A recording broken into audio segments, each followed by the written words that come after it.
Sobrang nag-enjoy ako honestly dahil very game sila. Nakita mo na kahit na malayo sila sa mga pamilya nila sa Pilipinas, nag-enjoy pa rin sila ngayon. Sa mga kapusong Pinoy po natin na pumunta sa Taste of Manila, maraming salamat po. And kita-kits tayo ulit sa Pilipinas.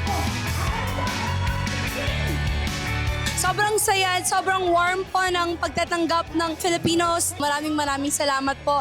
Hindi po kayo nakakapagod pasiyahin kasi sobrang supportive niyo at sobrang saya niyo. Maraming salamat po sa pagsuporta sa amin. Sana po marami po tayong pagsasamahan in the future.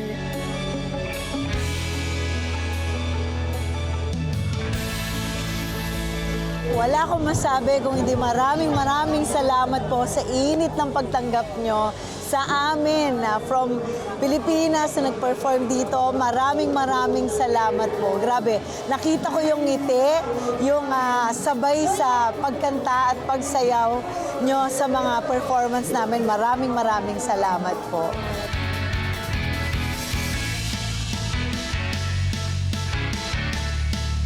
Thank you mga kapuso, unang-una sa energy at sa pagbibigay ng saya sa amin. Mas grabe yung naramdaman kong vibe and energy, and I think parang wala ako sa ibang bansa. Ando doon pa rin talaga yung dugong Pinoy, ando doon yung energy ng Pinoy, ando doon yung tapang ng lahat. So sobrang saya, thank you. Sana magkaroon ulit ng ganitong experience.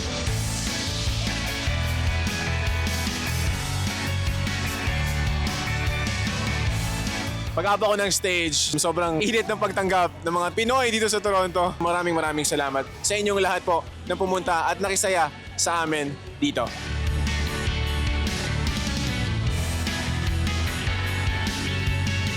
Maraming salamat sa mga kababayan natin. Even yung ibang mga lahi na nakipag-participate dito sa event na to. Maraming salamat at nakakataba ng puso. Sobra. Thank you!